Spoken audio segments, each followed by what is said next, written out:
தேசிய படையெடுப்பை பேசி வந்த ஒரு விஷமிகள் தான் திராவிட கழகத்தை சேர்ந்தவர்கள். ஏன்னா டாக்டர் அம்பேத்கரே சொல்லியிருக்கார், the right place for the myth of Aryan invasion is the டஸ்ட்பின்னு. ஆனால் நம்ம சுபவீர பாண்டியன் மாதிரியான ஆட்களோட மூளையே டஸ்ட்பின்னாக இருக்கும்னா நாம் என்ன பண்ண முடியும்? அதனால அது திராவிட இயக்கங்கள் பொய்யின் அடிப்படையில் பிறந்த ஒரு கழகங்கள்.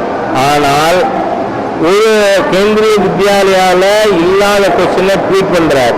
அதே மாதிரியாக தான் இப்போ இது போய் பரப்புறாங்க. என்ன நடக்கிறது? I have been an auditor for Nationalized Bank for 3 decades.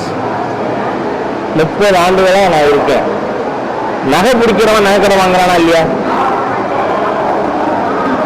இவன் நகைக்கடை வாங்க வேண்டியது, பிடிக்கிற நகையை கொண்டு பேங்க்ல வைக்க வேண்டியது, அதை பல பேர் பேர்ல 3 லட்சம் 3 லட்சம் 3 லட்சம் சீலிங் இருக்கிறதுனால அதுக்கப்புறம் அதை திருப்பி நமக்கு 36% 3 வட்டிக்கு ஏழைகளுக்கு கொடுத்தவங்க. அப்போ வங்கியினுடைய ஒரு திட்டம், விவசாயிகளுக்கான ஒரு திட்டம் இந்த மாதிரி பயன்படுத்தப்படுவது தடுக்கப்படும். விவசாயி விவசாயத்திற்கு வாங்குகிறாரா என்று வெரிஃபை பண்ணி கொடுக்கப்படும்.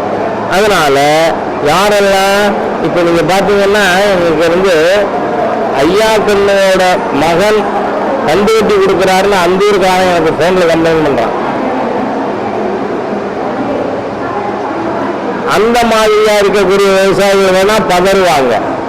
அது ஐயா கண்ணா இருந்தா மற்ற இருந்தா பச்சை துண்டு போட்டுட்டாலும் விவசாயியா இந்த மாதிரி களைக்கட்டு வச்சு வீட்டில் விவசாயம் பண்ணிட்டு இருக்கிறவன் கரை மாடு வச்சு பண்றான். நான் தான் விவசாயி. அதனால விவசாயிகளுக்கு வெரிஃபைடு இது கொடுக்கப்படும். அது மிஸ்யூஸ் பண்ண முடியாதுன்னு அதை சொன்ன உடனே பீதியை கிளப்புறாங்க, பொய்யை கிளப்புறாங்க மக்கள் மத்தியில். மக்கள் யாரும் கவலைப்பட வேண்டாம். மோடி என்னை பொறுத்த இதுக்கு நான் விளக்கமே ஏற்கனவே கொடுத்துட்டேன்.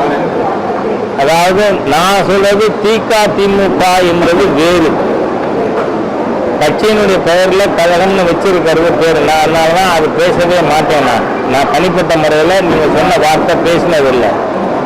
இங்கு தமிழை வைத்து ஏமாற்றுவது, இறை மறுப்பு போன்ற தீய எண்ணங்களால் சமூகத்தை சிதைப்பது என்பதற்கு பாரதிய ஜனதா கட்சி விரோதமானது. என்றைக்கு திரு எம்ஜிஆர் அவர்கள் அகில அண்ணா திராவிட முன்னேற்ற கழகம் துவங்கி இங்க